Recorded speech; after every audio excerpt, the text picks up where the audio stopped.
नमस्कार, मी पंजाब हवामान अभ्यासक मुक्काम पोस्ट गुगली खमगाव तालुका शिरूर जिल्हा परभणी। सातारा सांगली कोल्हापूर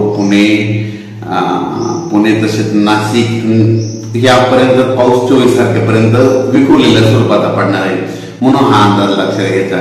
त्याच्यानंतर राज्यामध्ये 27 तारखेच्या नंतर पुन्हा एकदा वातावरण चेंज होणार आहे म्हणून ही अंदाज लक्षात घ्यायचा।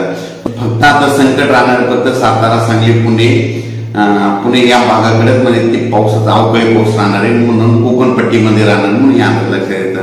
तर शेतकऱ्याला सांगू इच्छितो तो 22 मेला अंदमान बेटाव मान्सून एकदा सक्रिय होणार आहे, पण त्याच्यानंतर काय होणार आहे 22-23 च्या दरम्यान बंगालच्या खाडीमध्ये एक चक्रीवादळ तयार होणार आहे। बंगालच्या उपसागरामध्ये म्हणजे एक चक्रीवादळ तयार होईल आणि ते चक्रीवादळ कलकत्ता बांगलादेशकडे जाणार आहे म्हणून हा अंदाज लक्षात घ्यायचा।